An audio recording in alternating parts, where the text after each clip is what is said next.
And ladies and gentlemen, if we can kindly take seats, we're going to begin services now.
Ladies and gentlemen, as we begin our services, if we can please kindly turn off all cell phones or electronic devices, or please place them on silent. Thank you.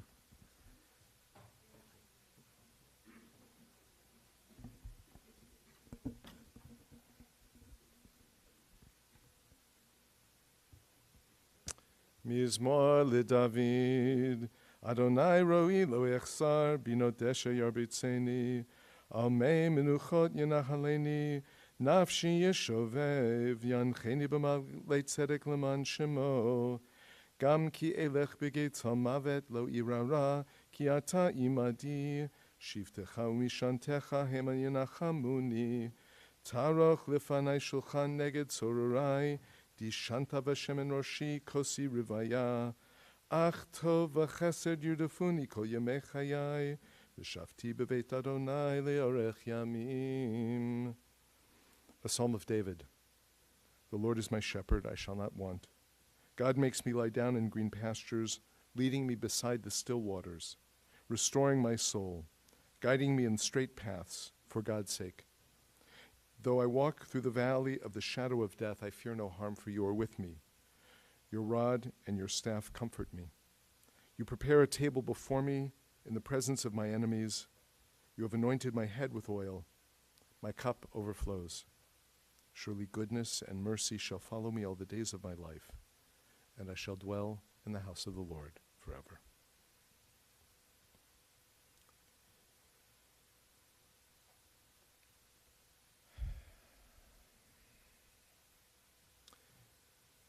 Rabin died during the month of Elul, the month of Av. This is the month of Elul, but he died during Av. Av is the month during which we observe Tisha B'Av, the day on which the temple was destroyed. It is a month of tragedies and of sadness, and we feel that deep sadness and that pain here together this afternoon. But to somewhat counter that feeling, sometimes the month is referred to as Menachem Av, the comfort of the month of Av. And yesterday in synagogues, there was a special portion of that was read for the Haftarah, taken from the prophet Isaiah, beginning with the words, Anochi, Anochi hu menachemchem. It is God speaking through the prophet Isaiah, who says, it is I, God, I, who will comfort you. With Robin's death, we seek comfort from God, from one another.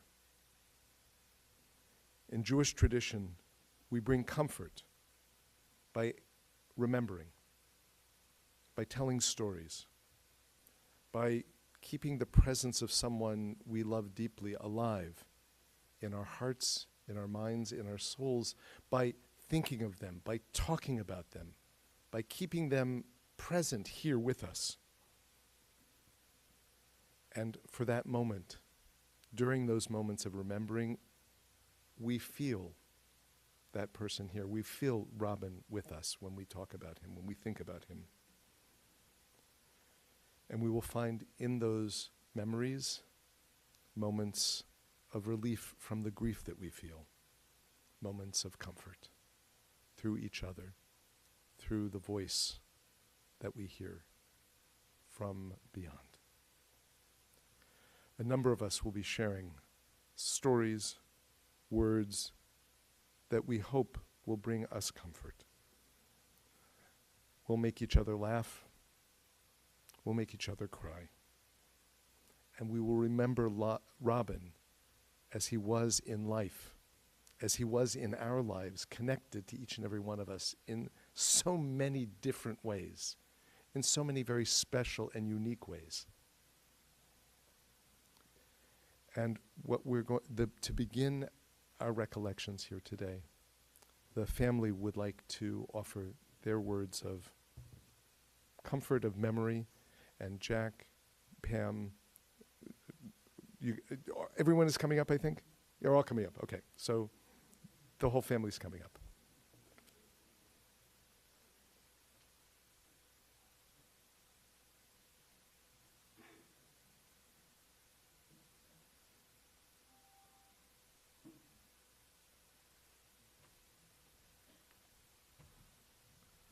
So we have Pam and Jack Cloar, Sonny and Martine, Avery and Glenn, nephews Mickey, and is Erica here too? And Erica, as Shane and great niece Lana.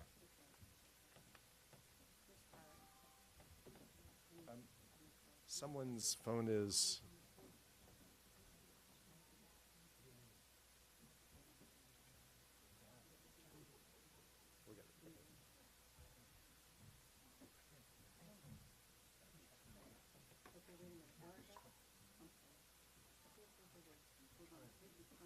There we go. Yeah, this is one. Okay, thank you. Are you guys ready? Thank you.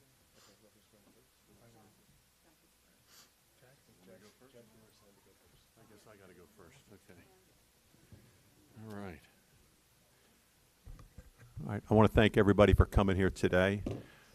I guess the first will be the best, of course. For anybody who doesn't know me, my name's Jack Clower. I'm Robin's brother-in-law. I'm married to his sister, Pamela Clower.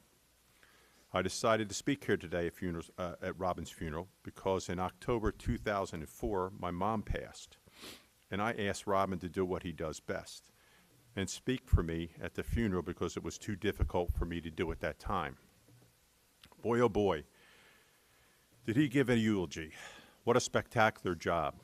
Afterwards, I had people come up to me and say, I want him to do my eulogy. Yes. Robin was such a gifted speaker and writer. I could never match that, so I decided to tell you all just a little story today. All of us grew up in Cherry Hill and went to high school together. My mother was the head of the English department at Cherry Hill High School East. My father was the vice principal. And my mom also taught English, Shakespeare, writing, and was a wonderful artist. She was fortunate enough to have Robin as one of her students. She saw such great promise, talent, and a brilliant and creative mind. During that time, my mother and Robin developed a unique relationship. He was the son that she never had. A child who loves to read, write, and act. My brothers and I were only interested in sports. I never knew how special the relationship was until Robin did my mother's eulogy at her funeral. As time passed, my mother became his mentor and stayed in touch with him through college and after he graduated. Robin went on to become a professor at NYU. Over those years, Robin has touched the lives of many students and had become their mentor. Robin was fortunate enough to teach and travel the world, where he was loved by so many people. After Robin passed, we have received numerous text messages from former students saying how much he was an instrumental part of their lives. So I'm going to finish with this question. How do you measure one's success in life? Is it by how much money they have, or how many home runs they can hit, or touchdowns they can score? No. Robin would tell you it's measured by how many people's lives you can shape and influence. Those are the greatest people in life. I know that all these people that Robin touched in his life have a little of Robin within them. So I know Robin's legacy will live beyond him. I want to add one more thing that my wife kind of brought up last night at 4 in the morning. I haven't slept. She hasn't gone to bed yet, okay? My mom and Robin were so connected in life and now in death. Robin was born October 7th, and my mom passed away on October 8th. My mom was born September 4th, and Robin passed away September 2nd. Kind of makes you wonder, all right? So thank you, and Sonny, you're up.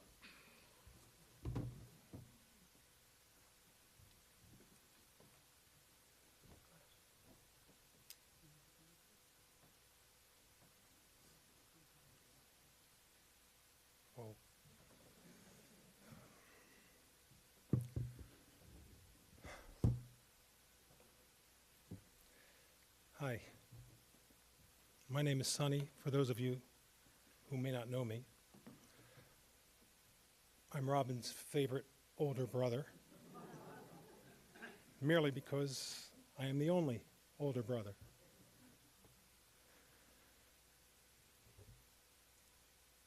Though, in recent years, he has introduced me as his younger brother, and once as his son. And then he would just stand there with that special twinkle in his eye and wait for my reaction. That's Robin. Looking out, I see so many familiar faces, which cause a flood of beautiful memories and emotions to pour into my mind and heart. You know, we can feel the love and respect and admiration that you all had for Robin. And knowing Robin, it was mutual. We are very thankful and grateful to all of you for being here and for always being there for Robin, especially during his time of need. Robin had many facets to his life and personality and was blessed with a myriad of talents and virtues, many of which you will hear about today. My uninterrupted life experiences with Robin were from birth through adolescence and most of his teenage years. Thereafter, he went away to college. Robin and I had nicknames for each other and also for the rest of our family. He called me Sloof, and I called him Roof. Our sister Pam, she was Crimpet. Avery, Craig, and Glenn were Mighty Boy, Dino, and Bingo. And you'll never guess what he called our parents, Mom and Dad. Growing up, as I'm sure many of you saw on the website and on the photo slideshow monitors, how we constantly had so much fun just growing up together and loved just being together. We always loved to joke around, and Robin always loved to laugh. As we got older and Robin became more serious, well, it became a little bit more of a challenge to make him laugh. But I tried. In high school, Robin was determined to develop his own identity. but we still all shared the same core foundation of virtues and values due to our wonderful, love-filled, and affectionate upbringing. I'm sure I could go down a long list of the virtues Robin possessed, but you all knew Robin and who he was. Whether professor, playwright, essayist, dancer, actor, world traveler, dear friend, or courageous fighter in the face of a horrible disease, he will always be our beloved brother, to whom we bid a very painful and reluctant farewell. Robin was determined. He was an influencer who liked things done his way when he was ready. There were numerous pictures on the slideshow showing Robin during his adolescence and high school years in the 60s and 70s when long hair was a predominant trend for men. And Robin had long, black, flowing hair. In fact, our mom would, at times, plead with him to please just trim your hair. You don't have to cut it shorter. Just please trim it. But Robin, at 16 years of age, in his rebellious and at times very dramatic manner, said, "No way." One day, on a whim, unbeknownst to any of us, at the ripe old age of 16, Robin decided that he was going to secretly go to the Moorestown Mall barbershop. So now at the age of 16 he's not yet driving. So he has no way of getting to the mall. And he's not going to ask anyone to drive him because it's his stealth operation. He decides to borrow our sister's yellow Schwinn bicycle that she really loved. Robin did what he went there for, came back outside the mall, and to his surprise, Crimpet's bike had been stolen. So now he has to walk home 5 miles.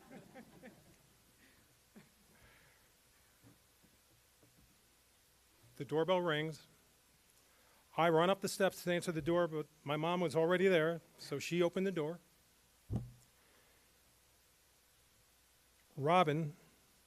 It was Robin at the door.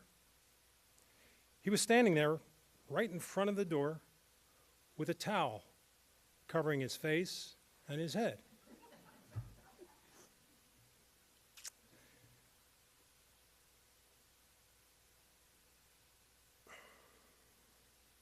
He stood there motionless and did not utter a word.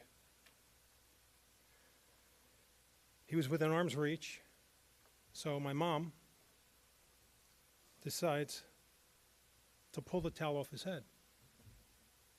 He had a big smile on his face and a shaved cue ball head. True story. Our mom let out such a scream that it even frightened our dog. That was Robin. Shock and drama. Robin loved a reaction.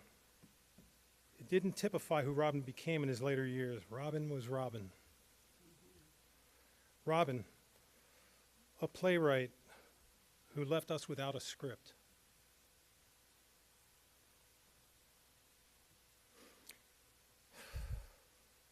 You're loved by so many. We love you with all our hearts and souls. We surely miss you. May God bless your soul. Ruth, one day we'll laugh together again. Amen.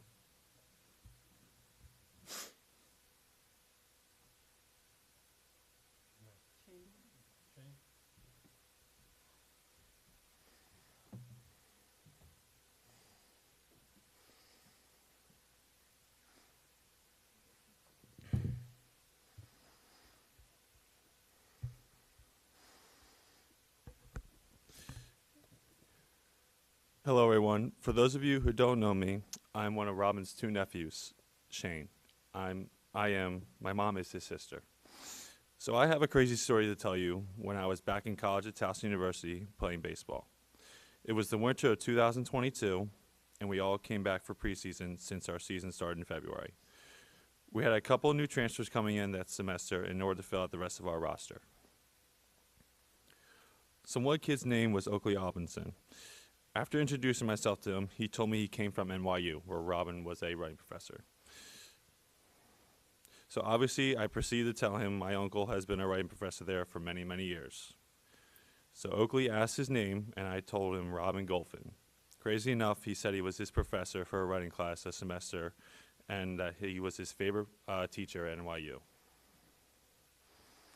After I got out of practice that day, I couldn't wait to tell my mom and Uncle Robin the irony that out of all the college baseball players in the world that could have possibly transferred to Towson, someone that my Uncle Robin taught was now my teammate. The next day, I got a call from Robin, and he proceeded to tell me while Oakley was his student at NYU, his mother passed away. Oakley was from California, so he had to fly home for a little while to be with his family. Robin told me that Oakley was so concerned about missing his assignments in his writing class, and of course Robin being Robin told him that he didn't need to stress about it and would help him in any way he could, as he was more concerned about the well-being of one of his students than a simple writing assignment that was missed. But that was who Robin was. He always loved his family, friends, and students and would put any of them first before himself. He loved buying me books when I was a little kid, and whenever he stayed at our house in New Jersey, we would do yoga together in the morning downstairs along with going in the pool. And I have one other thing to share. That's a text I got from Robin back in 2023 after I graduated from college.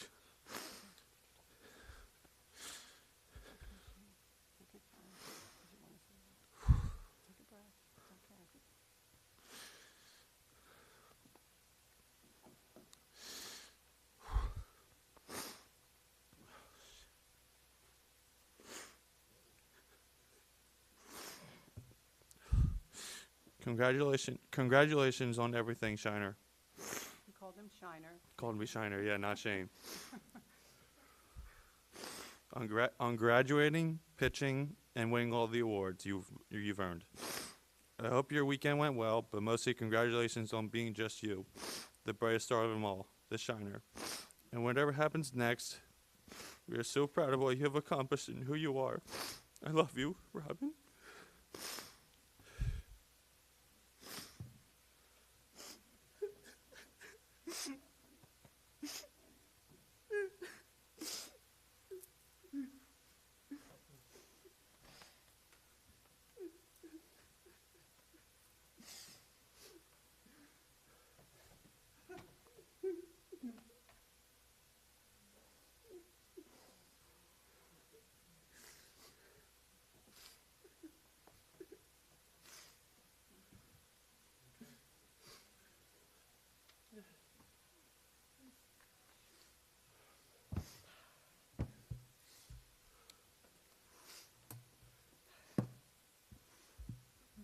I have a lot to say, so just bear with me. It's going to take a while.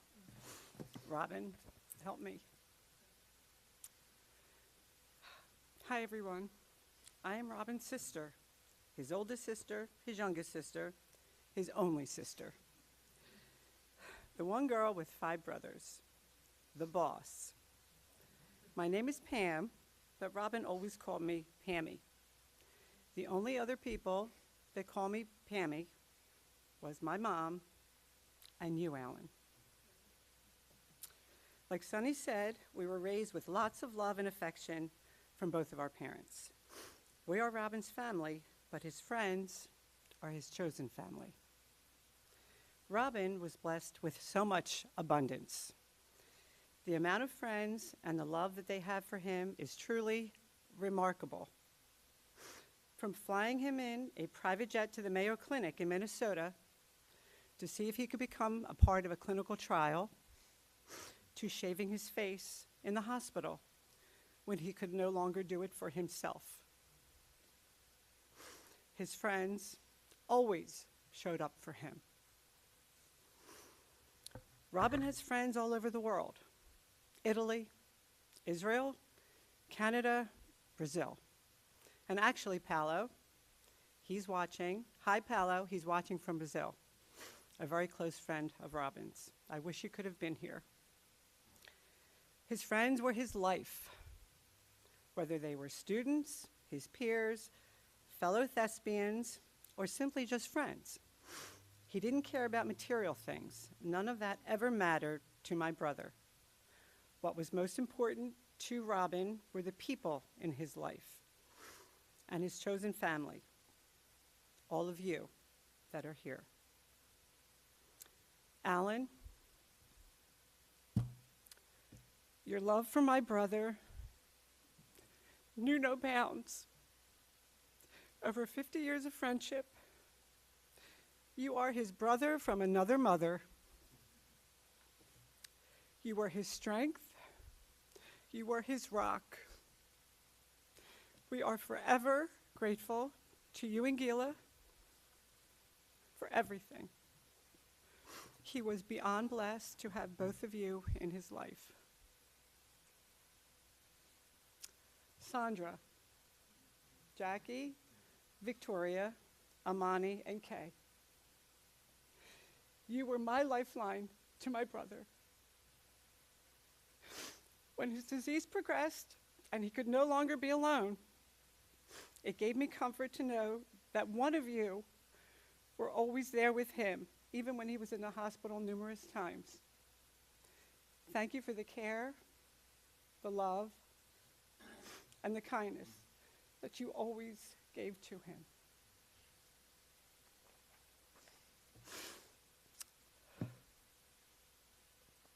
"20 years ago, Robin called me to ask if I would like to come up to New York for the day with my son Shane, to spend the day with him. Shane was only 5 years old at the time, and he knew my husband was away in North Carolina. He was away for the weekend, Jack, at a swim reunion at ECU, where he went to college.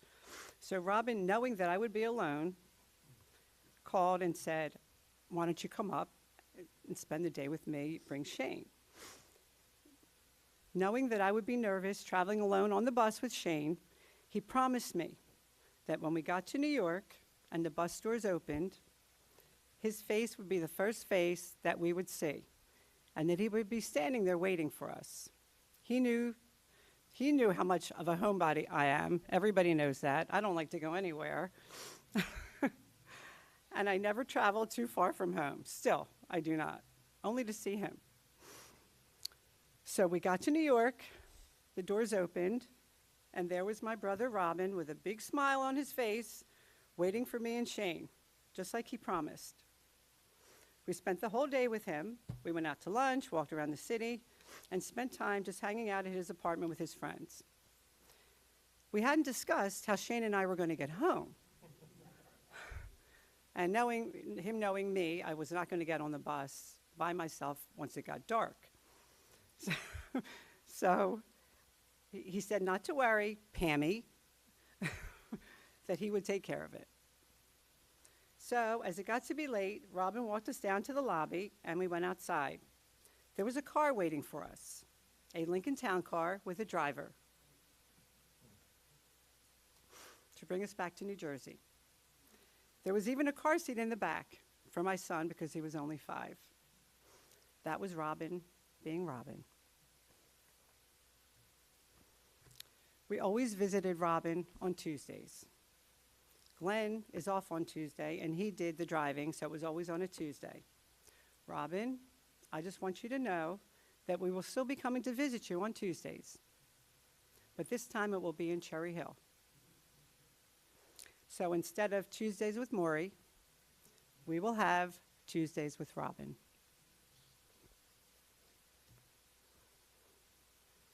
I want to read a paragraph from one of the stories that Robin wrote.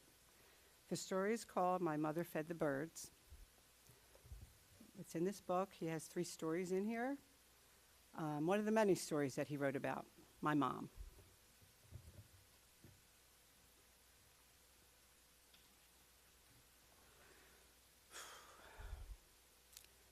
My mother literally found her father when she was 10 years old. He adopted her, and after that, they were inseparable. They adored each other. She used to say they broke the mold when they made him. When he died, she was only in her 20s. She went up to his casket and put a cigar in his breast pocket. He liked to smoke them. When my mother died, I went up to her coffin and put some money in her hand. She liked to go shopping.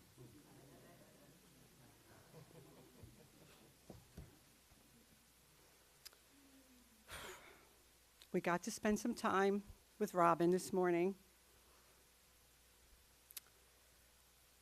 before the funeral.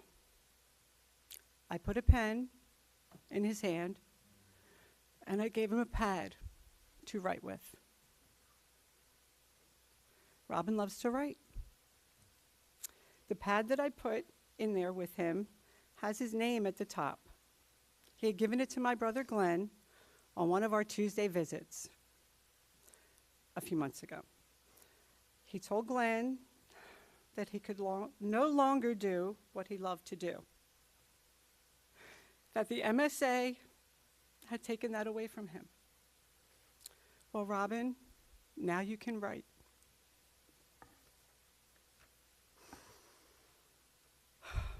I'm not saying goodbye to my brother, just like I never said goodbye to our other brother, Craig, 20 years ago. I am heartbroken to have lost another brother. Now there are only 4 of us. Robin, please send pennies to me, just like Mommy does. I love you, Robin, forever.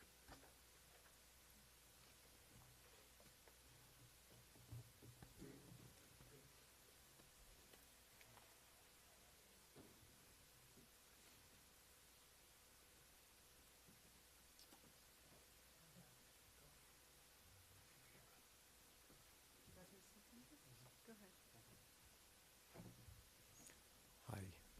Hello. Excuse me. It is going to be very short.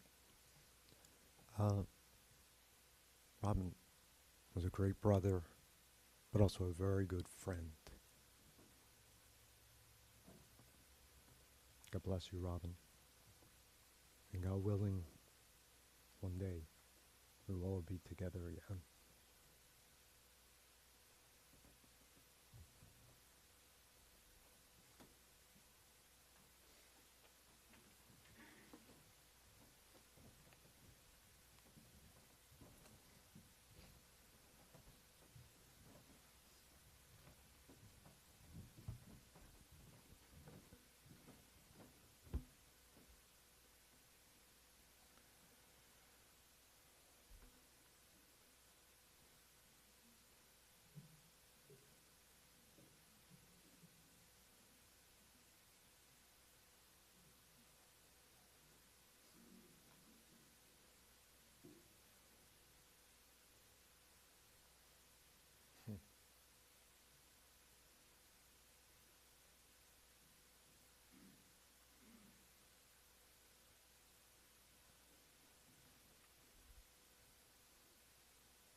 As we all know, music was such an important part of Robin's life. And his friend and collaborator, Oren Neiman, will now share a piece of music that he wrote for his play Flawless. It's called Dream Song. It's a lullaby which Robin loved so much.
had the privilege to speak with the family the other night, and it was clear, listening to them banter back and forth, what life must have been like growing up with Robin. His infectious laughter and sense of humor drew everyone in. It drew us all in. And we all feel close to Robin because of that in many ways. And that connection continues. Robin was always you said he was the most adventurous of all of you. Also strong-willed, a little bit rebellious. We heard about the shaving the head. But also Robin left home at the age of 17 to come to New York City, or to go to New York City and to go to NYU. Mom wasn't so thrilled with that, but he was determined to set out on his own. And even though he really in many ways never looked back, he always looked back. He always stayed connected. He visited frequently. There was this banter, this love, this deep appreciation for one another, which remained, and we heard it here this morning as well. But one of the things and we'll hear from Rabbi Diamond in a few minutes, one of the things he developed or reconnected with while he was in New York was his Judaism. He spent a year at the Lincoln Square Yeshiva, Lincoln Square Synagogue Yeshiva. And he wanted to really, and he started becoming observant and Orthodox. He said he wouldn't eat at home for a while.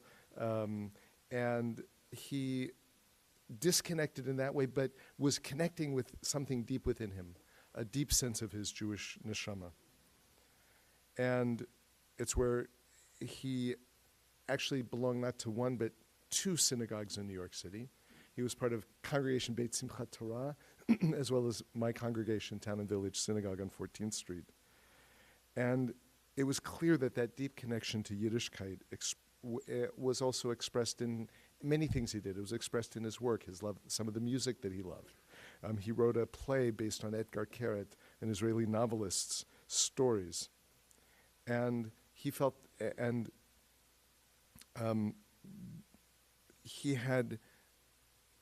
when he joined Town and Village, he became an integral part of our community and made so many wonderful friends there. And people really, I would say even admirers. He spent, had the opportunity to spend so much time together. And when one knew Robin, one could see that he was always surrounded by his friends, up to the very end. And it is to some of his many friends that we are going to turn now, who are going to share their stories of Robin. We'll begin with his old friend, Alan Schnee.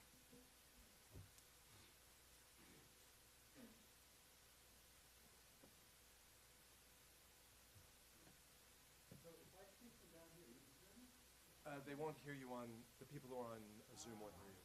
The live stream won't hear you. I want to speak to live. So but if yeah.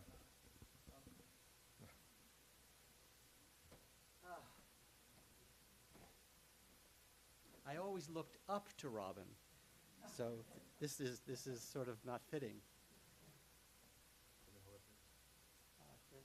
We're good there. Thank you. So give me a moment. So I have some words to share, Robbie.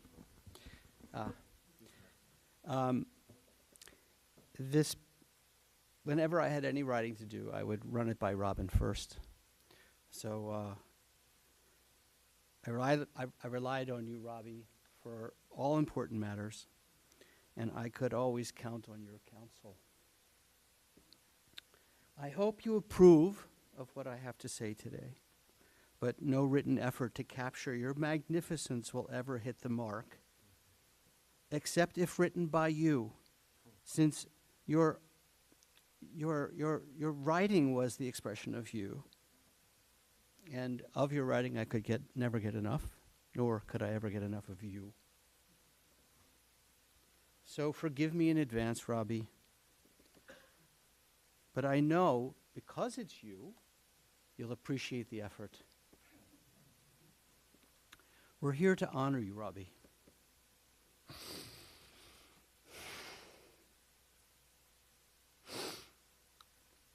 Simply because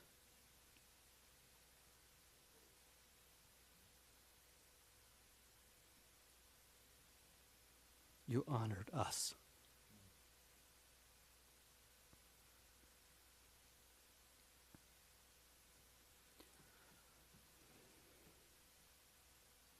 You honored us in your respectful, sincere, loving appreciation of us.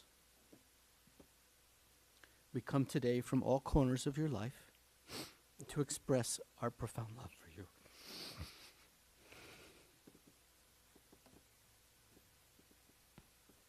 Your family is here, of course, and everyone has met them. But also we have family from New York. Cousin Mark, Sarah, and Isaac are here today, as well as other members of his family. Your loving home caregivers are here, who cherished and cared for you as you did them. Sandra, Victoria, Jackie, Amani, and Kay.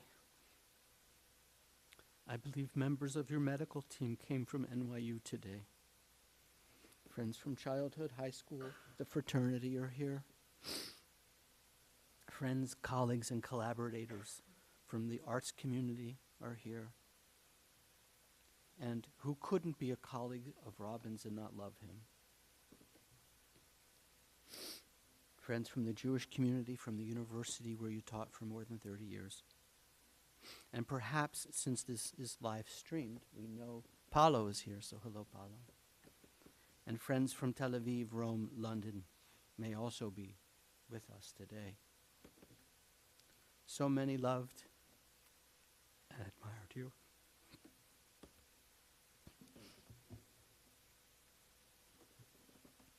You were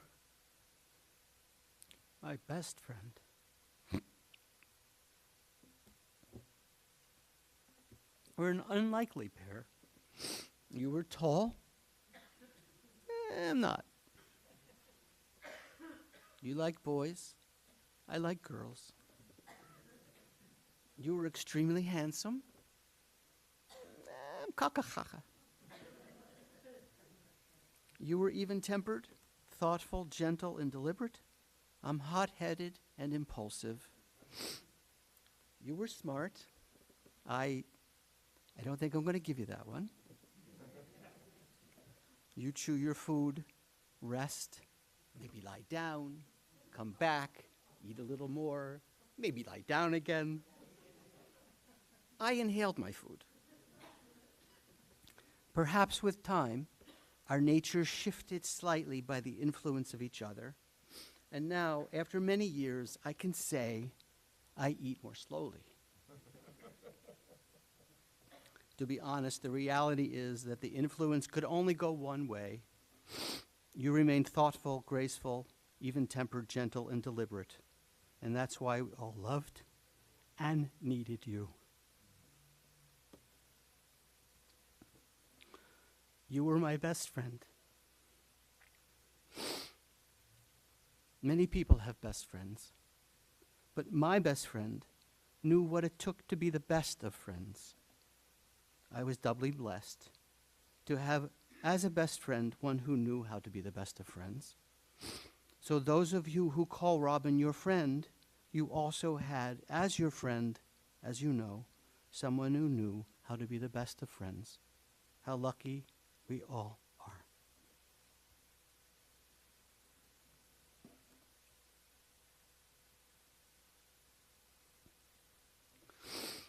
You were also my teacher, Robbie. Somehow, when I was young and we were first becoming friends, somehow I knew, despite my foggy, pained, and confused adolescent condition, you were wise beyond your years. And I believe, I was told, Ricky, you can tell me if this is true, that you said something similar. I needed you as my friend. You forged a path, and I wanted to follow. You were someone who modeled trust. You were someone who modeled personal and intellectual integrity. You were someone who modeled compassion. You were someone who modeled how to give others the benefit of the doubt and how to forgive others You were someone who modeled restraint and patience with others. You were someone who modeled how to be kind and forgiving to oneself. You were someone who modeled material and spiritual generosity. A soul such as yours is pulled and is compelled to seek sources of spiritual nourishment, support, and guidance. And so, at a young age, you planted yourself in the Jewish world. Once in, you never left, as you continued to mine Judaism for its riches. But you were also forced to confront what it meant to be a Jew, the pain of being a Jew, the challenges of being a Jew, and what it meant to be a gay Jewish man. So you customized your practice so that you could hold Judaism close and remain authentically Jewish. Authentically Robin and authentically Jewish. You read and taught extensively on the Holocaust. You were deeply committed to Yisrael and Am Yisrael. Your shelves held books on Tanakh, Jewish writers and thinkers, the Holocaust, as well as what would be expected on the shelves of a clinical professor of writing, a teacher, a poet, and a playwright. You sang nigunim. You loved to sing Shabbat on Shabbat. You loved to bake challah and to eat Gila's challah and cookies, which she made with all her heart for you, Robin. Her tahini cookies in particular. You were a very brave man, Rob. You were a brave man. Though you may not see it that way, you left Cherry Hill to learn at an Orthodox yeshiva in New York City. And I'm not sure of the chronology, but I thought it was before college. I don't remember. No, it was after. It was during. He's always exploring. You were always exploring and taking risks. So who did that? Who left? Who from the conservative lox and bacon Jewish world of Cherry Hill did that? You did that, Robin. Your Jewish neshama demanded you do it. Though you were often anxious about making changes, most oddly about trivial things over which you often agonized, fretted, and had diarrhea. For example, always before going abroad, going to retreats, and lest we forget about buying a bed or a couch.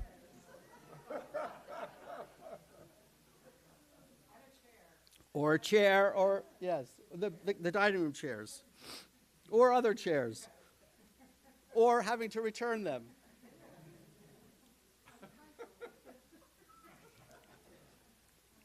The process could be agonizingly slow, but you had your process which you trusted, and we had to trust in your own process.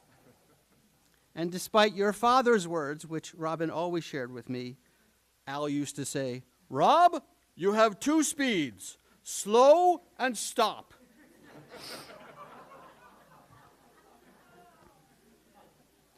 But you never stopped, Rob. Things never stopped you.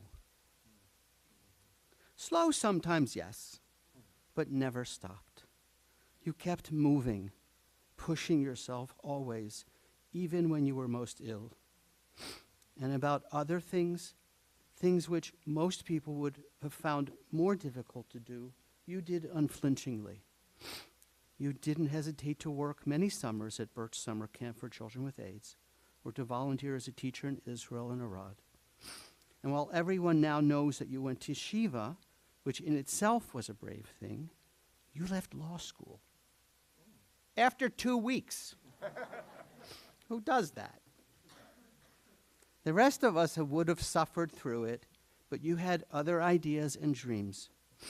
You left law school and headed to New York City to dance, to write plays, to teach, to explore your sexuality, things few of us would dare. Always figuring it out, adjusting, deliberating, accommodating, giving your voice to things that were important to you. Law school was not one of them. Thank God. For otherwise, we wouldn't have had your plays, your writing, or your students wouldn't have had you as their teacher. Even through the suffering and the pain you endured these last few years, you continually sought to understand things in order to prove your situation and condition. You always said, I'll figure it out. And when left with few answers, you always managed with humor. For there was always one fallback. It was the bed. Yeah? Robbie always was looking for comfort and searched in vain sometimes to find it. So, in all these things, you figured things out and respected the process required to unknot many challenges. And Alfred Goldfin, Robin never stopped.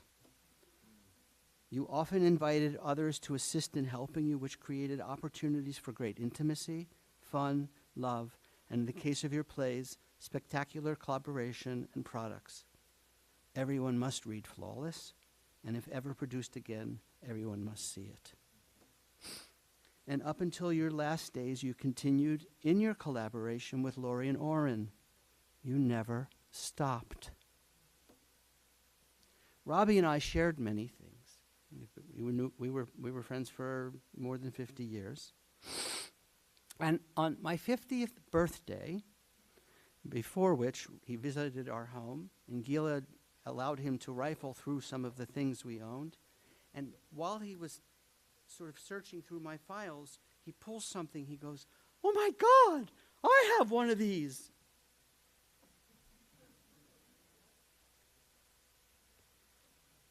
We shared a moil.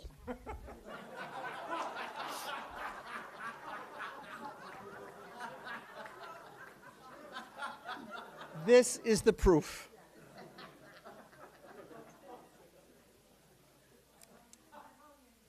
This I actually took from his apartment because mine is yes.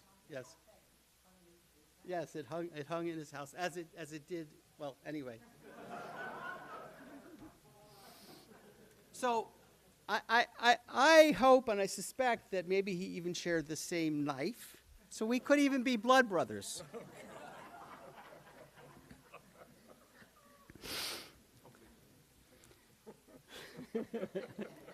Hopefully, but microscopically.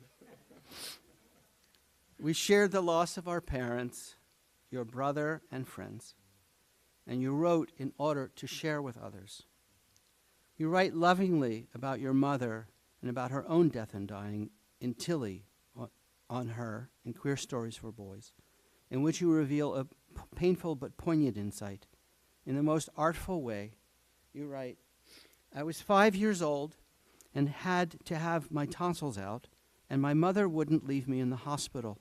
She stayed all night with me in the hospital. I woke up to see her in the bed next to mine, sleeping on a bare mattress. She got up and fed me chocolate ice cream. Now she's in the hospital, and I won't leave her. I go up to the nurse and ask, 'If I told you I wanted to stay the night with her, would you fight me?' She thinks for a minute, goes away, comes back. 'I won't fight you at all,' she replies. And that night, and every night for the next 3 weeks, my mother's 6 children took shifts, and she is never alone. It takes the doctors almost 3 weeks to find the tumor in her breast and the path it has taken to her bones, because every test they take comes up negative. My mother is good at hiding things. We shared madcap schemes. If you'd spent any time in the lobby, you might have seen a photo in the slideshow. Thank you.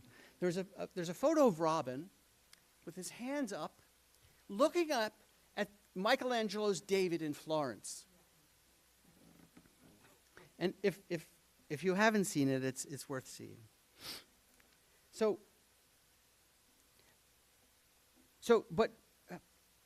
And you might have noticed that Robin has this maniacal look.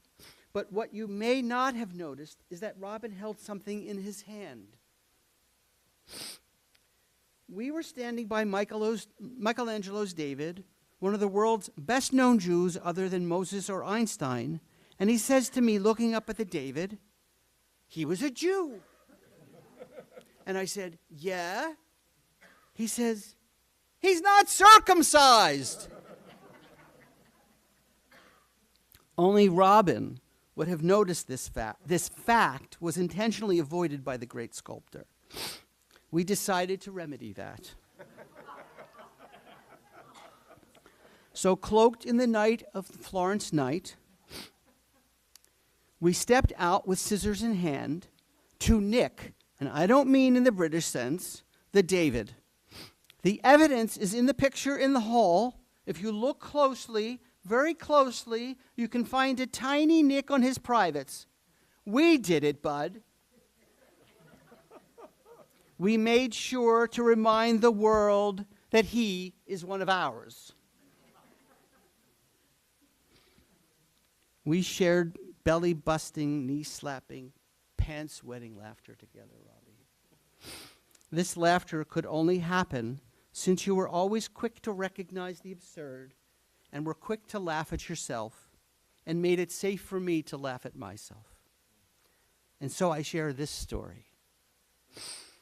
One very cold day, I arrived to pick up Robin in my car. We were on some road trip, probably to Philadelphia. I don't remember, but we came down here a lot. My family was here. Robbie's family is here. Robin, as he would, was dressed for the cold. Hat, scarf, silkies, top and bottom, sweaters, and parka. He got into the nice, warm car. We started driving, and after a few minutes, he turned to me and said, still dressed in his hat, his scarf, his silkies, his sweater, and his parka, Alan, can you turn the heat down? I looked at him, and we had to pull over because we wet our pants.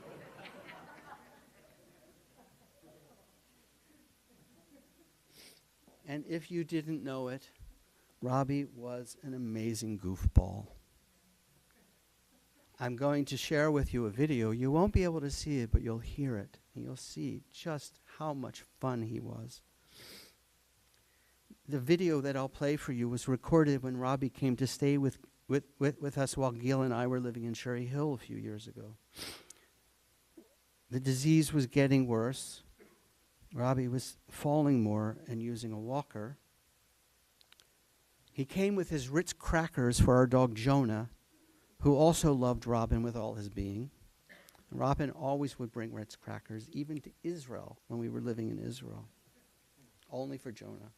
We weren't allowed to touch them. It was a wonderful time in Cherry Hill. Rob got to see his family often, and we had Robin with us. More Shabbatot, more song, more fun, and laughter.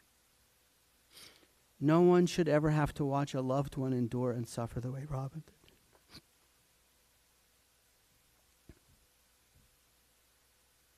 But through it all, he always shared his love and humor. How I love you, Robbie. I can't bear missing you.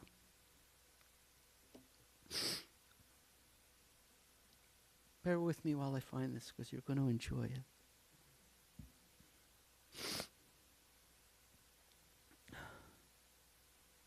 Oof, I don't have the presence of mind to do it. Let me see. Oof. Oh, I'm sorry. Give me a moment. Yeah, no, I just, because we had to turn our phones off, and so it's like, okay.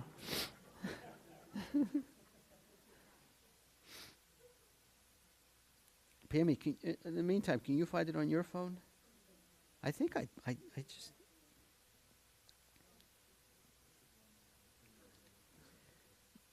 It should be, yeah, yeah.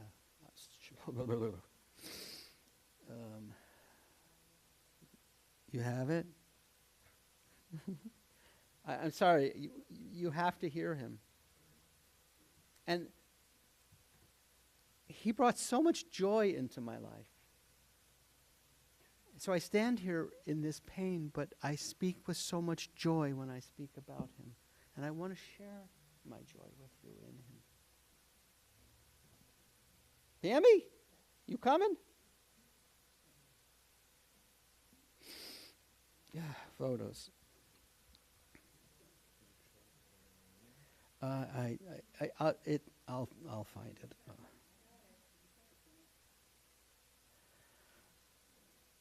it. Got it? Okay.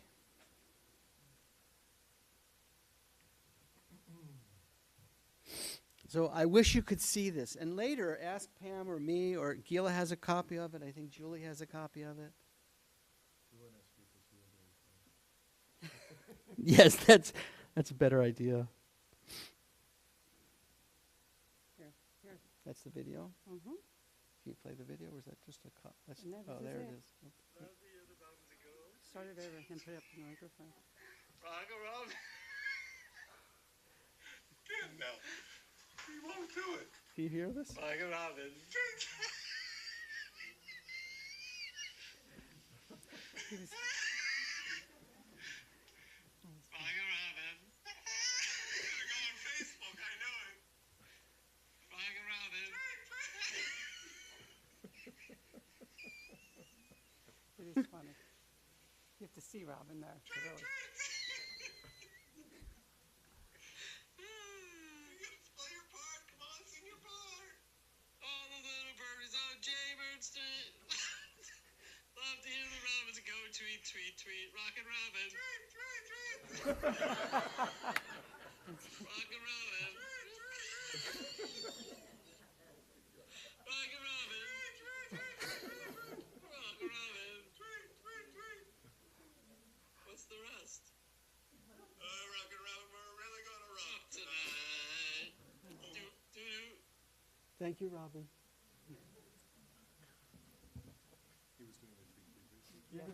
Oh, and if you didn't know, it was Robbie doing, of course, Rockin' Robin. Tweet. Okay, if you didn't get that. Just double checking.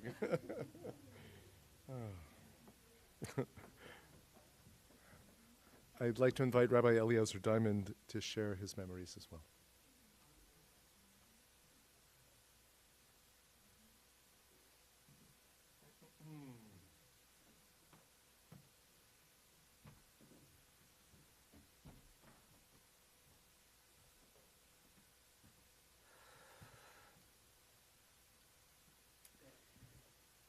So I first met Robin when he became a student at the Lincoln Square Yeshiva. I was the director. So depending on your feelings, I bear some of the credit or the blame for his having done that. But of course, Robin was Robin. It was his decision. This is what he decided to do. From the beginning, I was always struck by Robin's grace. He had grace as a dancer. He had grace as a person. And something happened between me and Robin that doesn't happen a lot with my students. He became a friend. And that was something that he really pursued with me. Sometimes he would study with me, he would come to classes, but then it was just friends. Rabbi Diamond became Eliezer. And then something else happened. Robin became my teacher. I learned so much from him.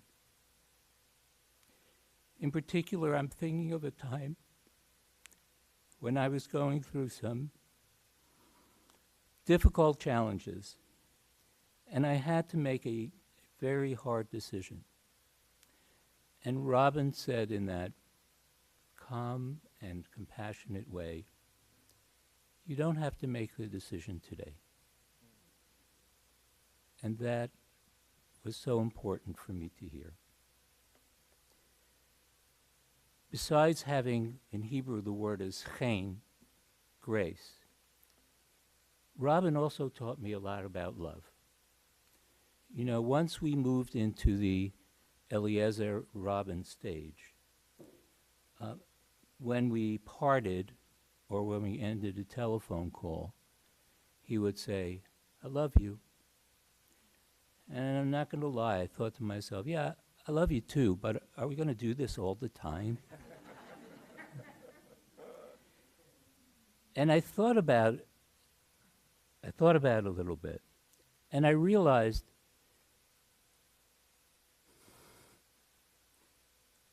that there have been times, more than I'd like to admit.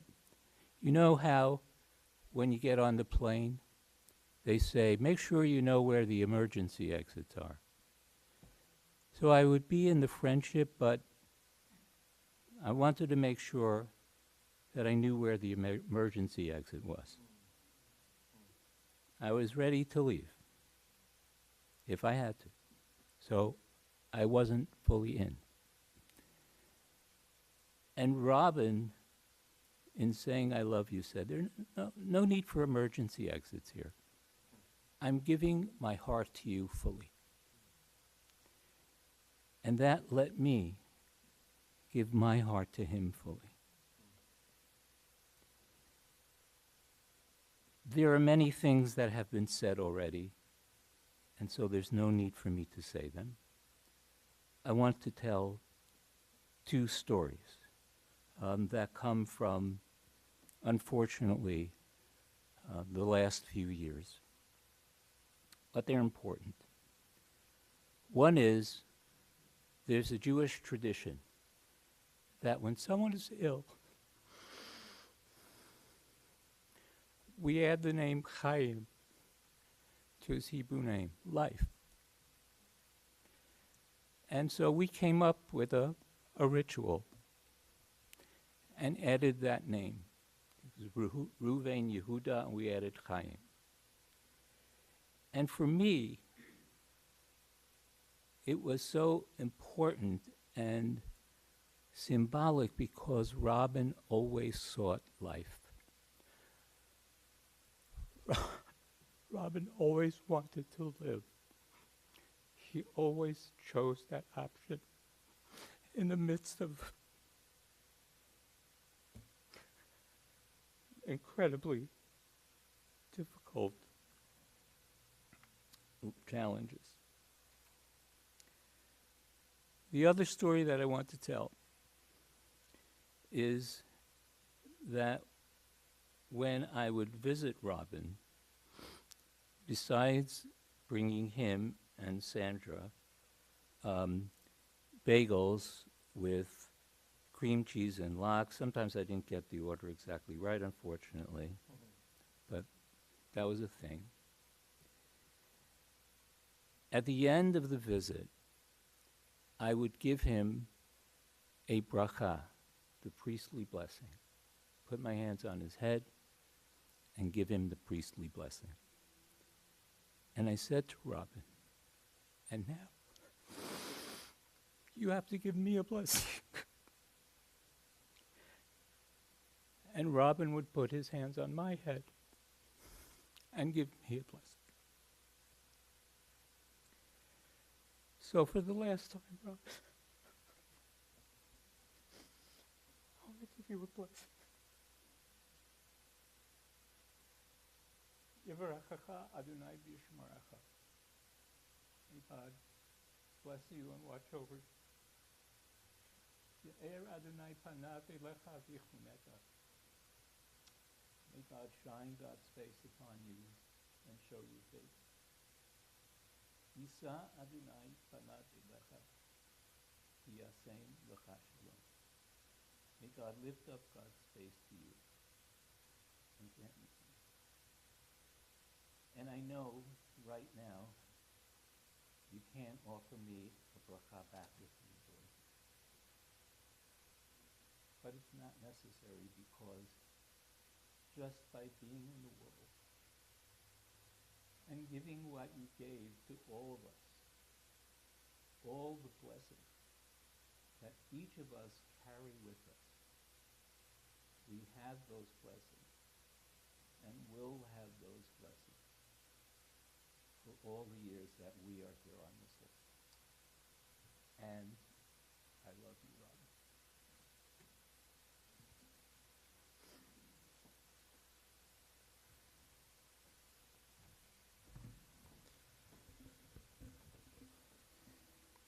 I'd like to invite Lori DeVito, teacher, friend, collaborator, to share some words with us as well.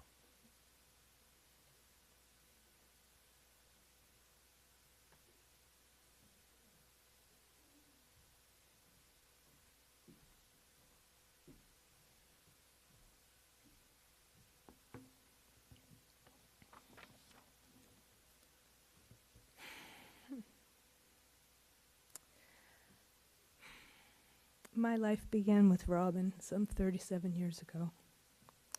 He was a young, beautiful dancer who took my class at Dance Space, the studio that 5 of us created in 1984. Robin became a member of my dance company, and we performed in New York and throughout the U.S. for the next several years. Robin danced joyfully, to put it mildly. I would see him on the side, literally revving up like a cartoon character, getting ready to enter the stage, unable to contain his excitement.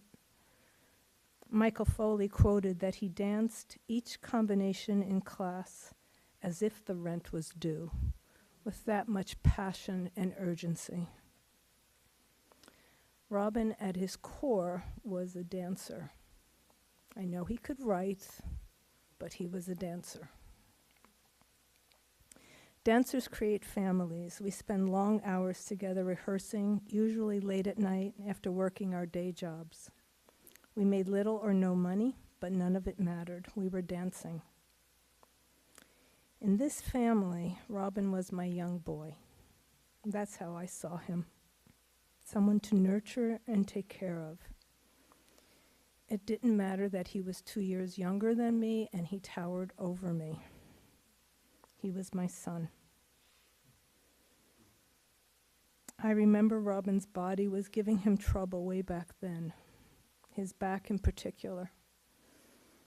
I remember the long conversations we had. He was unable to continue to dance, but we found ways to keep our connection. I started Project Dreamcatcher with my husband and Tim Escalisi, and we worked on Saturdays for 3 years with a group of children and their extended families with Tim's 4th grade school, public school children. Robin volunteered his time and talents every single week, and he created and headed the playwriting segment of our workshop. Some of the kids were 5, some of the kids were 8, some of the kids were 15.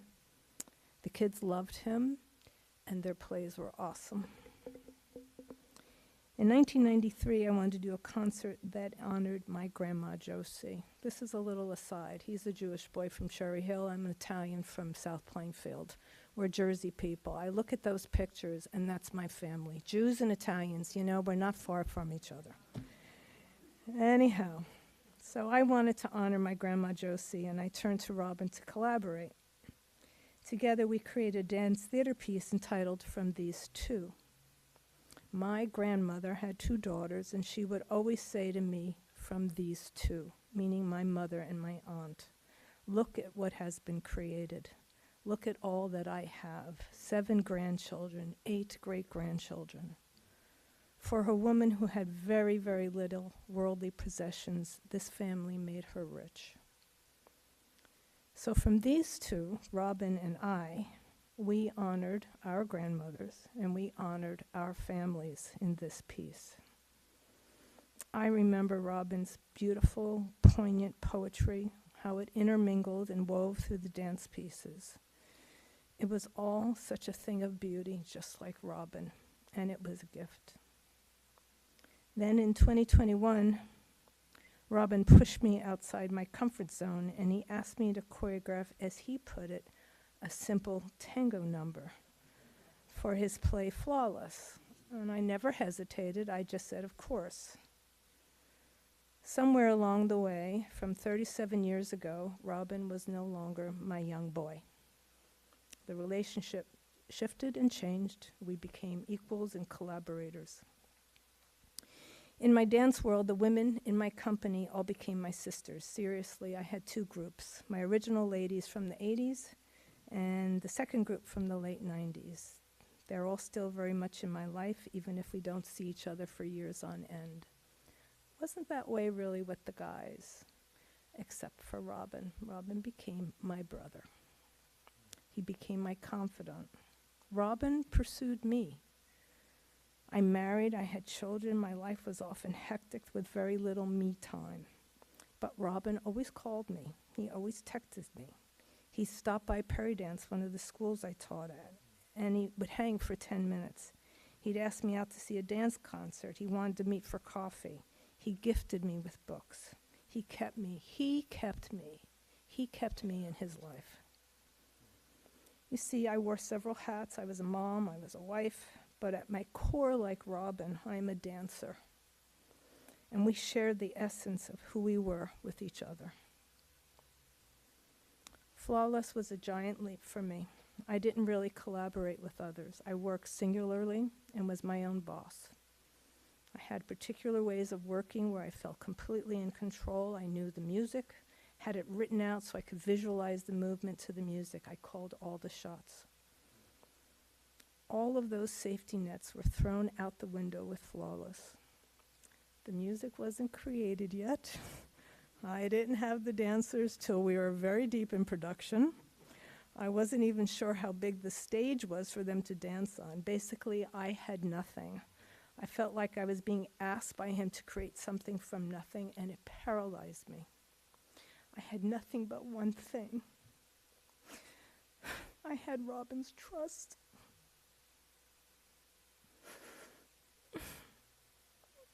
And his trust supported me and scared me to death.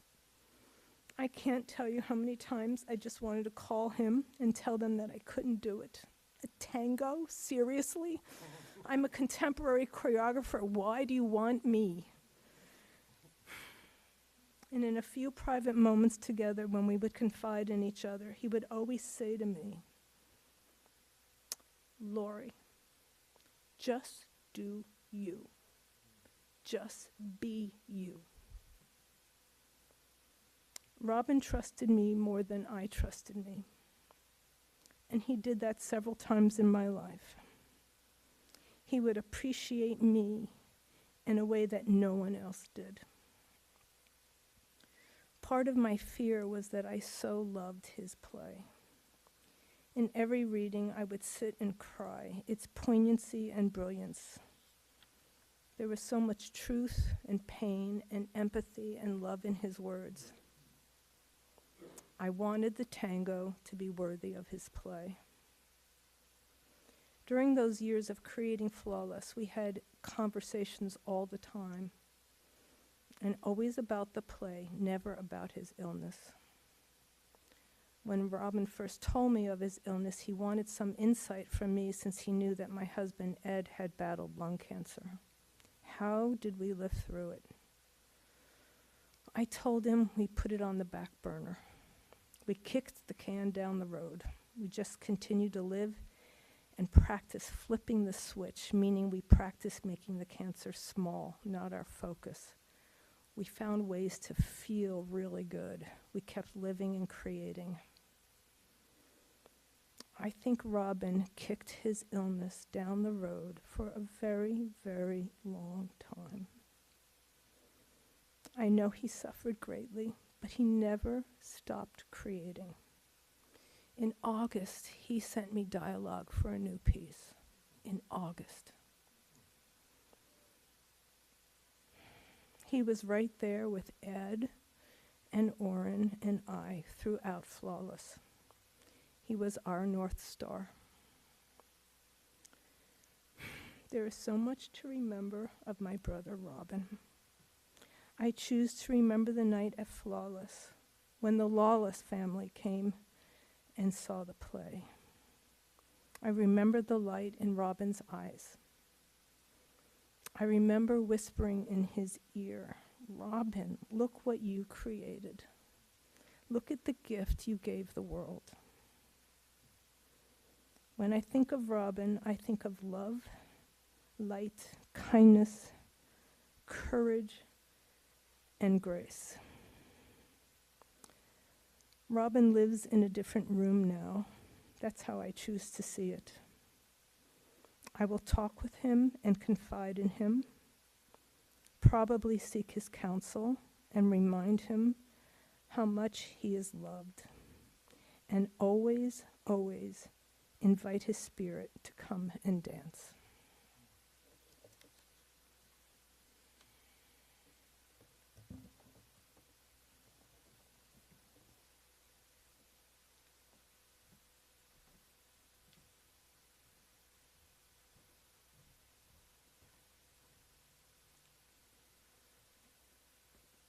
It would not be fitting for us to continue without hearing from one of Robin's students.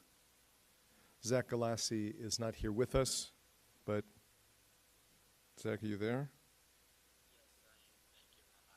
Okay, go ahead. Thank you. I'm very grateful that you all have put on this live stream and given us the ability to be a part of Robin's funeral from afar. Hi, everyone. My name is Zach. I've had the privilege of knowing Robin as both a professor and a friend for the past 15 years. I first met Robin in 2009 as a frightened freshman at NYU, having just moved from a small Californian suburb to New York City. I was filled with anxiety and trepidation, starting school with a bunch of people I believed much smarter than me, and going through my own family trauma. But Robin being Robin, he had a quick and gentle way with that warm smile of his, of making me feel at ease in his class. He had this unique ability to calm both me and the rest of our terrified freshman class. Another of the ways he did this was through an exercise I loved called free writing. We'd write for 15 minutes continuously without lifting our pens from the page. We then shared our writing, and it was in that environment that I and many others began to find our own voices. I'm now a therapist, and I trace a significant part of my growth to Robin's encouragement. He gave me a vital outlet for my thoughts and fears at a critical time in my life. Robin's compassionate personality, message, and influence has extended far beyond that classroom, as I saw firsthand this week at my current workplace. After the sudden passing of a client, I led a group session where, in Robin's honor, I had the clients do a 15-minute free writing exercise to help them process their grief. The sense of release and catharsis they experienced reminded me of my own journey years ago. In the spirit of Robin's openness, I'd like to share some of my free writing from that session that I participated in with my clients this week with you. Here's a piece of that, mostly unedited writing. Thank you for everything, Robin, and thank you for helping me to express myself so I can help others express themselves. Thank you for the gift of expression. Thank you for the gift of empathy. Thank you for all of it. Thank you for continuing to help me grow and being there in the way that you were. Thank you for helping me to build my life in the way that I knew I could, but didn't have the confidence to do before. Thank you for helping me to get everything out at a time when I most needed it. There's much more to this world that I want to do a better job of noticing. I want to notice the relationships I'm in and not take them for granted. I want to be with the people whom I know really care for me and love me, and stay with them and take every moment I share with them seriously. Thank you for helping me to not lose sight of what's important to me. Thank you for helping me continue to provide expression to others and help them to see how prioritizing the important things leads to a meaningful life in the way that I know can heal. Hurt people, but healed people, heal people, and loving people, love people. I know it sounds like the corniest thing ever, but I know it's true. I've witnessed this in myself and everyone around me. Thank you for helping me to see that, Robin. Thanks for being such a great friend. Thank you. Thank you, Zach.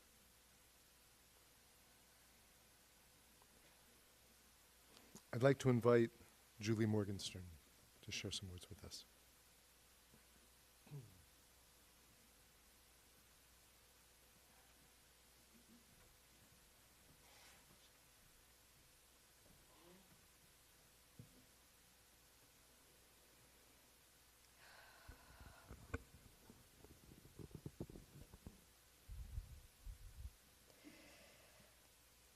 As we grow up through childhood and navigate this complicated, wondrous life, we look for people who help us make sense of the world and to make sense of who we are in the world, understanding and navigating our choices, our hopes, our fears and our strengths, our hearts and our minds, and how we matter to other people.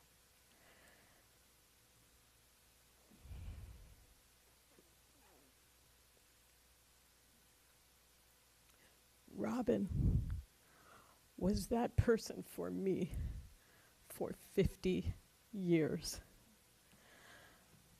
I met Robin through Alan in high school. And through high school and college and grad school, we were connected. And it's so interesting to hear the stories of yeshiva, because I always called him Rabbi Robin. And maybe the first time I really sought his counsel was after grad school, when I was considering whether to get married outside the faith. And who better to go to but Rabbi Robin? And I was scared because I thought he held the judgment of the Jewish people. And we sat on the front steps of this bayit, this communal house he lived in West Philadelphia, on the front steps at night and talked so quietly and so gently. And this night is as vivid today as it was almost 50 years ago, maybe 45. And Robin listened, and Robin never told me what to do, never.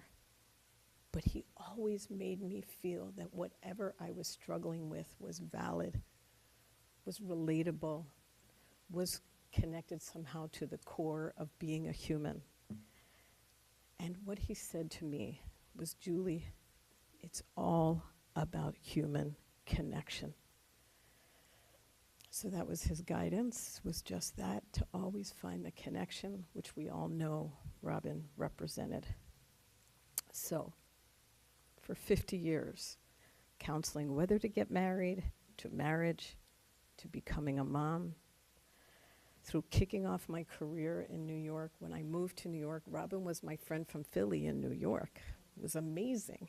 He could guide me through New York. And I went, he was at NYU, I think he was teaching at that time, and invited me to a party that he was hosting. And I got there, and I had a 1-year-old child, and not with me in the party. I guess her dad was watching her.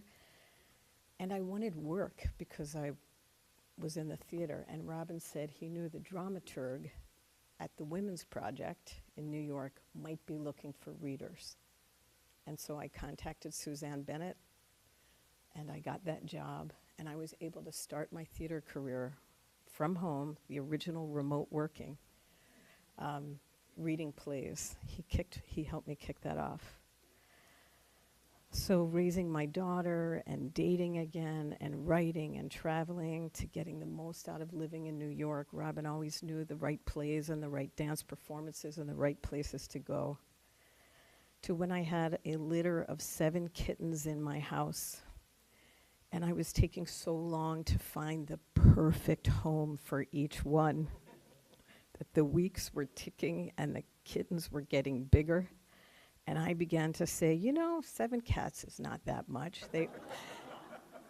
They all have their own unique personalities. And finally, Robin said, Jules, I'm starting to worry about you. You gotta get them.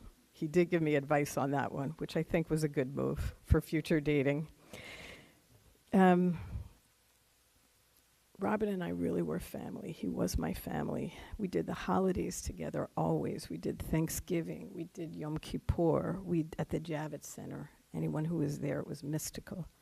And we did Seders always at his house or mine.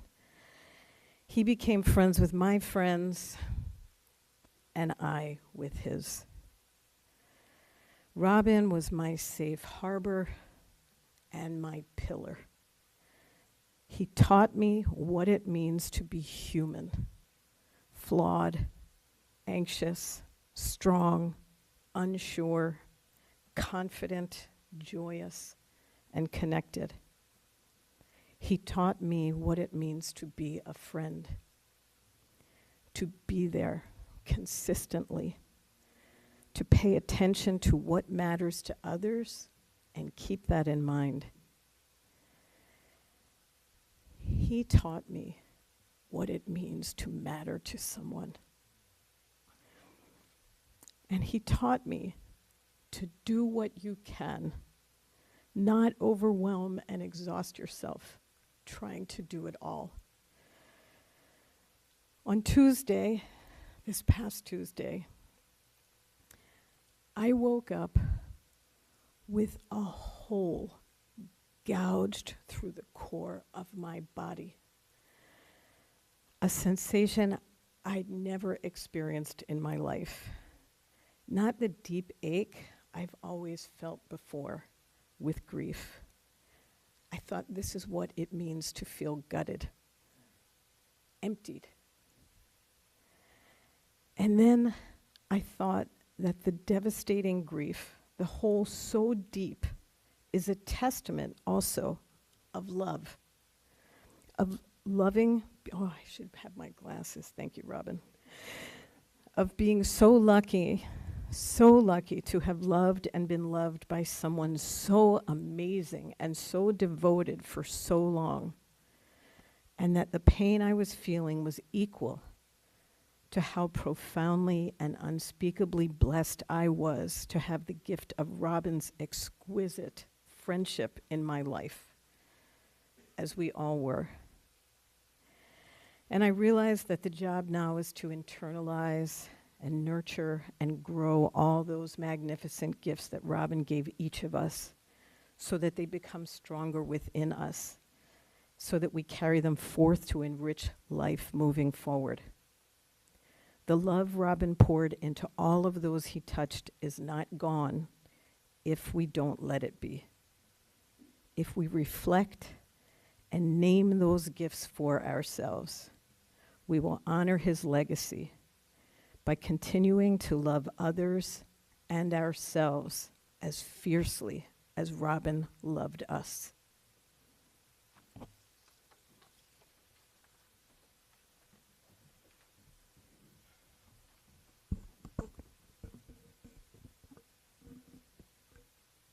There's a beautiful rabbinic story which talks about a rabbi standing near a port, watching the ships come and go. And he points to his students who are standing with him. He says, "See that ship that's just arriving? There's no one there. But that ship over there, where the ship is just about to leave, everyone's saying bon voyage like we do today, cheering them on and wishing them well." He says to his students, "You know, those people should be at this end of the port. That ship, God only knows what it will face, whether it will even reach its destination. But this ship that's come to rest, that's where they should be cheering. That's where the celebration is. Knowing what a person has done, knowing what that ship has returned to its port." He said that's what it should be in life as well. When someone is born, there's a big celebration, a party. When someone dies, it's quiet.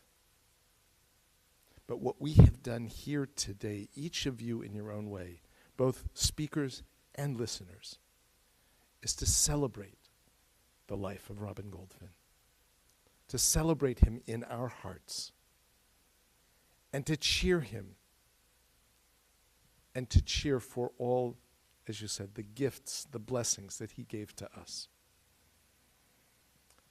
And so, to conclude today, we need to hear Robin's voice as well.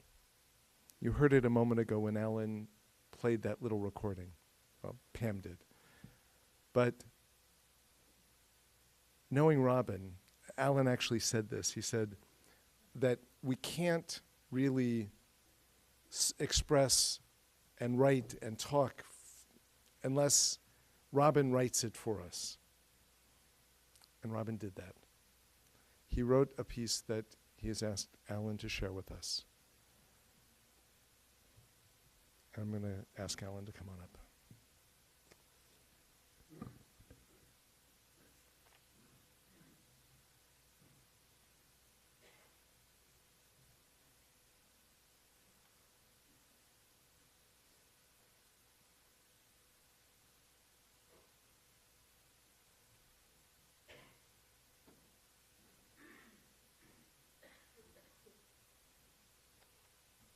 Our reliance on technology is confounding me.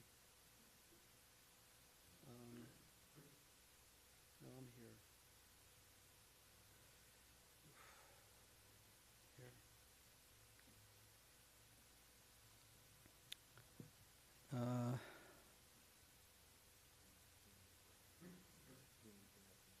Thank you. I'll see if I can get through this.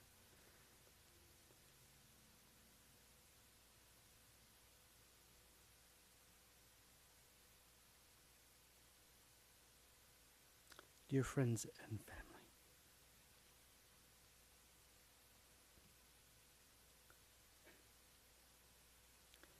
endings make me think of beginnings.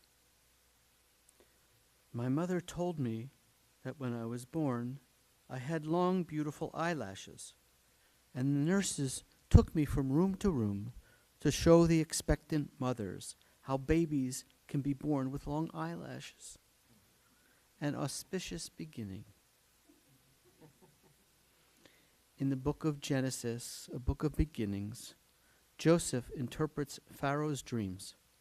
7 lean cows eat 7 fat ones. 7 fat ears of corn are eaten up by 7 skinny ones. I read that as the bad swallows the good. I don't want the bad to swallow the good.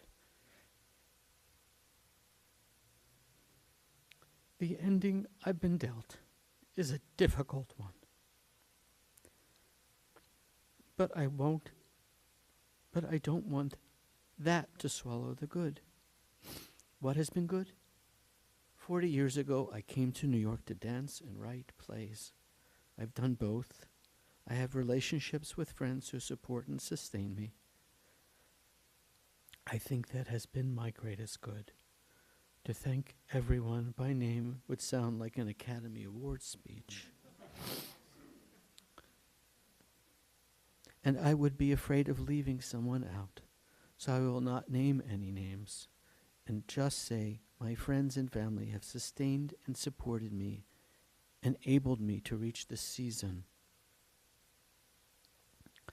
despite the difficulties of the end.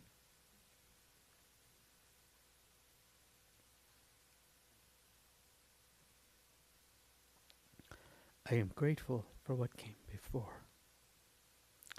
Teachers have made a profound difference in my life. My own students, as well, have guided me and taught me so much. Teaching has not made me wealthy, but it's made me rich. There is great sadness in leaving so many people, and so much that I love. But there is so much pain that there is also relief.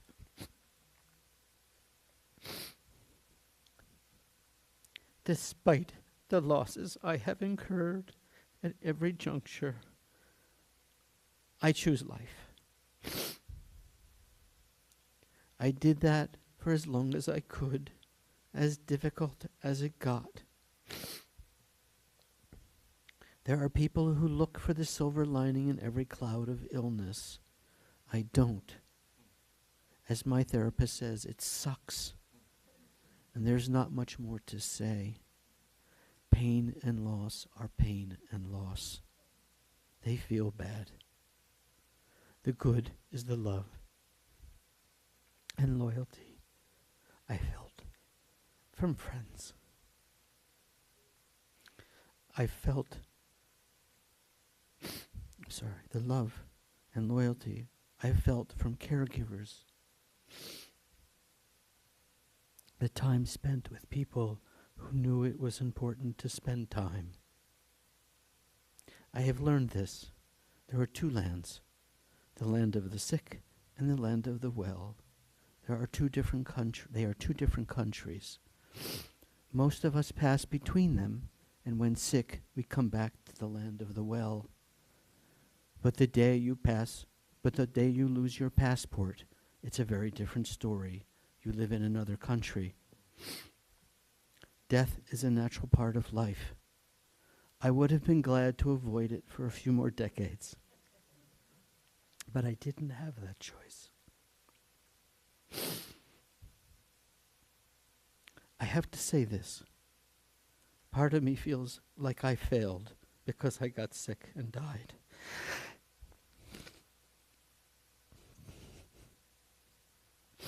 I can't shake that feeling. If I just found the right treatments, taken the right supplements, eaten the right foods, another part of me knows that's false. There was nothing to be done. Neurological disease involves the brain. There are complexities we have not yet unraveled. And so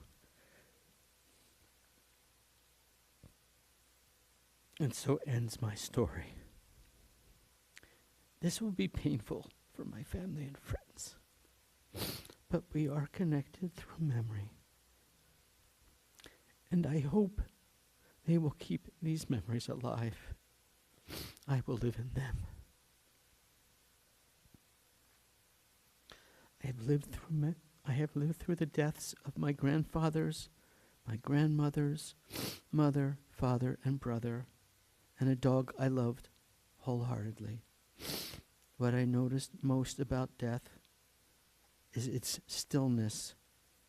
I guess that's why I had to dance. I know the name of my illness, but I never knew exactly how I would end. I know how this letter ends. I will contradict myself. I can't read this part.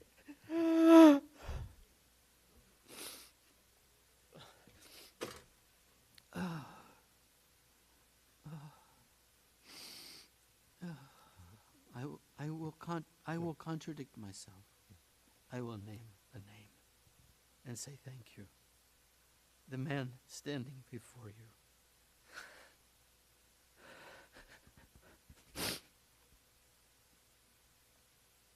The one reading these words has been my greatest good and support and ally.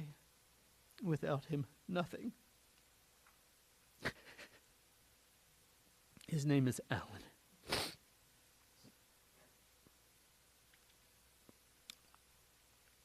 That is Robin.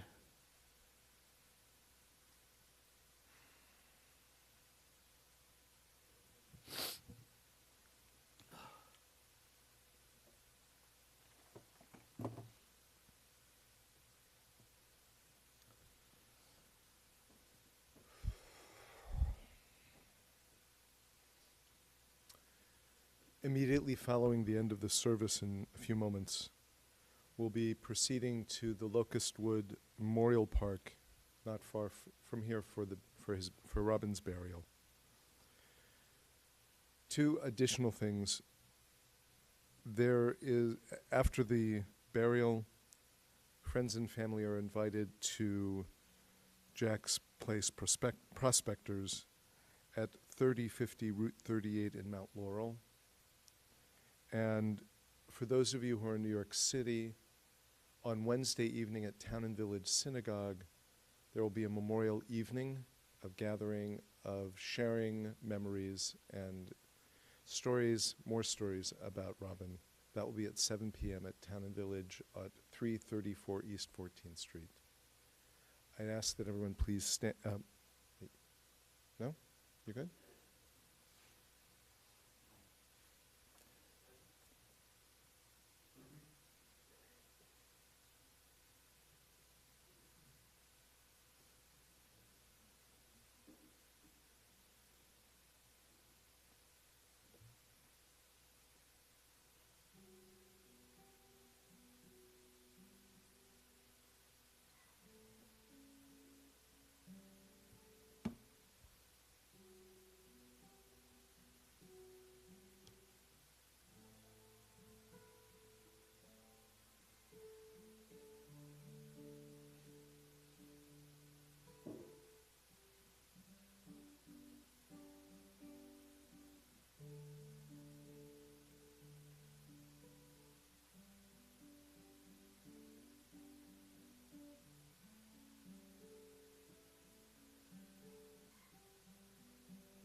Please rise.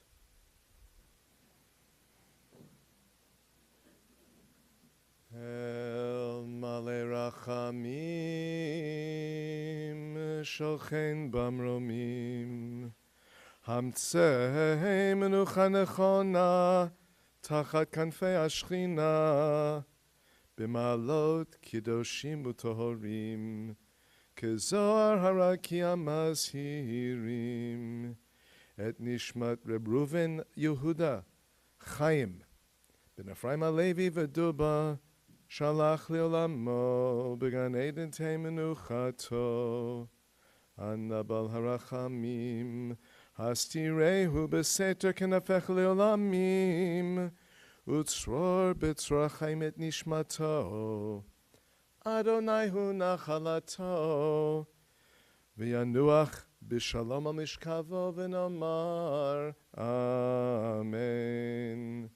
El Malei Rachamim, compassionate, exalted, compassionate God, grant infinite rest in your sheltering presence among the holy and the pure, to the soul of Robin Goldfin, Reuven Yehuda Chaim, ben Ephraim Alevi ve'Duba, who has gone to his eternal home. Merciful One, we ask that our loved one find perfect peace in your eternal embrace. May his soul be bound up in the bond of life. May he rest in peace. And let us all say, Amen.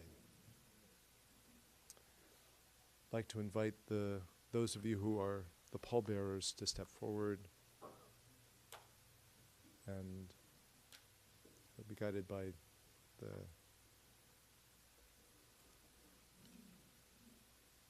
those of you who are